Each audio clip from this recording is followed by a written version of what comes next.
जय श्री राधे। मित्रों, वैदिक ऋषि यूट्यूब चैनल में आपका हार्दिक स्वागत है। मित्रों, नवरात्रि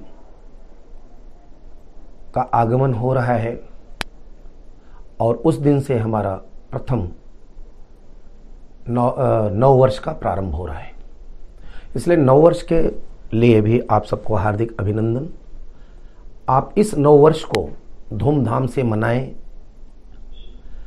आज के दिन चैत्र शुक्ल पक्ष प्रतिपदा 25 मार्च 2020 दिन बुधवार को मां भगवती का जो वाहन है वह नौका है और नौका यह सिद्धि प्रदायक माना जाता है। जब मां भगवती नौका पे सवार होती हैं तो इस समय पर इस नवरात्रि में कोई भी प्रकार की साधना आपको सिद्धि देने वाली है और हर प्रकार के सिद्धि को आप प्राप्त कर सकते हैं। वैसे भी मात्र दुर्गा सप्तशती में पूरा 700 श्लोक मात्र केवल मंत्र ही मंत्र हैं। मार्कंडेय पुराण के अंतर्गत जो लिया गया है वह 700 श्लोक वह अनेक ग्रंथों में बिखरा पड़ा है। तो ये जो 25 मार्च 2020 दिन बुधवार को प्रतिपदा जो है 5:28:59 तक शाम को रहेगा और घट स्थापना का जो मुहूर्त है उस दिन सूर्योदय काल से ही प्रारंभ हो जा रहा है। प्रथम तो यह है कि हम देखते हैं कि राहु काल न हो, तो मुंबई के हिसाब से हम बता रहे हैं ये सब आपको। तो मुंबई में राहु काल 12:44:31 से प्रारंभ होकर के 14:16:05 तक रहेगा और इस दिन जो अभिजिन मुहूर्त है वह 12:20 से प्रारंभ होकर के 1:08 तक, दोपहर को 1:08 तक है। परंतु बुधवार दिन है तो इस दिन अभिजिन मुहूर्त का कोई महत्व नहीं है, इसलिए अभिजिन मुहूर्त की बात न सोचें। हाँ, यहाँ पे घट स्थापना की जो बात होती है कि हम घट स्थापन कब करें, उपासना के हेतु या संकल्प कब लें, अखंड ज्योति कब जलाएं, तो सूर्योदय से प्रारंभ करके सुबह के समय 8:09:48 तक ये लाभ की चौघड़िया है। यह सर्वश्रेष्ठ है, लाभदायक है। 8:09:48 के बाद से लेकर के 9:04:22 तक यह अमृत की चौघड़िया है। यह भी सर्वश्रेष्ठ है। इसमें रोग व्याधि इत्यादि के लिए या राहु काल में भी आप स्थापन करेंगे तो रोगों से बचने के लिए या राहु का या शनि की जो भी पीड़ाएं आपको प्राप्त हो रही हैं तो आप उस समय राहु काल में कलश स्थापन कर सकते हैं, रोग व्याधि या अरिष्ट समाप्ति हेतु। दोपहर होता है 11:13 के बाद से लेकर के 12:44:31 तक यह शुभ की चौघड़िया है। यह भी सर्वश्रेष्ठ है। इस समय कलश स्थापन का जो हमने मुहूर्त बताया है यह 3, यह सर्वश्रेष्ठ है। इसमें आप स्वयं के द्वारा भी, ब्राह्मण के द्वारा भी आप कलश स्थापन कर सकते हैं। मां भगवती का जो भी उपासना करना है, जैसे भी आपको करना है वह आप कर सकते हैं। इसमें इस नवरात्रि में अगर आप चाहें कि हमें सिद्धि प्राप्त हो या मां भगवती की शक्ति प्राप्त हो तो आप कुछ नहीं कर सकते हैं, तो मां भगवती के अष्टोत्तर शतनाम का पाठ अवश्य करें, जितनी ज़्यादा से ज़्यादा संख्या हो सके। परंतु जो संख्या प्रथम दिन हो उससे कम अंत दिन तक नहीं होना चाहिए। यहाँ पे ये ध्यान रखें कि जो अष्टमी है, व्यक्ति फिर अष्टमी का जो व्रत रखते हैं या अष्टमी को जो हवन करते हैं,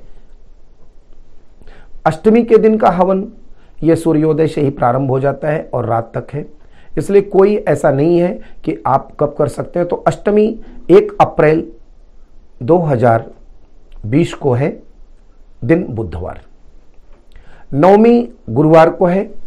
नवमी 2 अप्रैल 2020 को यह प्रारंभ हो जाएगा भोर से ही और रात को यह 26:47 यानी 26:44 पे समाप्त होगा नवमी। तो व्रत का जो पारण है नवमी के चतुर्थ चरण में करने का ऐसा शास्त्रों में बताया गया है। उस दिन राहु काल का जो समय है उसकी कोई आवश्यकता नहीं देखने की है। व्रत पारण चतुर्थ चरण में करें। रात के समय लगभग आप 9 बजे 9:30 बजे के बाद करें। हवन कर्म जो है वह प्रारंभ कर सकते हैं 12:43 से 3:47 के अंदर एनी टाइम करें, परंतु उस समय राहु काल जो है 2:14 से प्रारंभ होता है और 3:48 तक रहेगा। या सायंकाल में 5:20 से प्रारंभ करके आप 8:20 तक हवन किसी भी समय पे कर सकते हैं। तो ये हवन का भी समय है। और नवमी तक व्रत रखें। व्रत रखना है नवमी के चतुर्थ चरण में आप व्रत का पारण करें और अष्टमी के दिन दशमी के दिन आप माँ भगवती का विसर्जन करें शास्त्रोक्त विधि से। यह बहुत ही कल्याणकारी है और प्रयत्न करें कि नहीं कुछ कर सके तो अष्टोत्तर शतनाम का पाठ अवश्य करें। अगर आपके पास सामर्थ्य है तो देव्यर्थ शीर्ष का पाठ प्रतिदिन 3 समय करें, सुबह दोपहर शाम। इसका सद्य आप परिणाम देख सकते हैं और आपको शुभता की प्राप्ति होगी। अगर घर में रोग की अधिकता है तो स्वयं करें या किसी ब्राह्मण योग विद्वान के द्वारा आप अपने घर में ह्रीं से युक्त रोगान शेषान पहंसि तुष्टा रुष्टा तो कामान शकलान भीष्टान त्वामाश्रितानां न विपिन नराणाम त्वामाश्रिता ह्याश्रयताम प्रयांति। ह्रीं इस मंत्र को संपुटित करके दुर्गा सप्तशती का पाठ करने से आपको सद्य आरोग्यता की प्राप्ति होगी। अगर आपके घर में दरिद्रता ने निवास बना लिया है, अगर आपकी सामर्थ्य हो तो आप इस मंत्र का संपुटित पाठ कर सकते हैं, करवा सकते हैं, कर सकते हैं। अन्यथा आप स्वयं भी इस मंत्र को जप सकते हैं। दुर्गे स्मृता हर्षभीतिम शेष जंतु स्वस्थ स्मृता मतिमतीव शुभाम ददासी दारिद्र दुख भयहारणिका तुदन्या सर्वोपकार करणाय सददार्ध चित्ता। इस मंत्र का संपुट लगा करके पाठ करें। नहीं हो सके तो आप इस मंत्र को नवरात्रि भर में कम से कम 11,000 जप करें और इसके बाद आप इसका स्वतः ही लाभ अनुभव कर सकते हैं।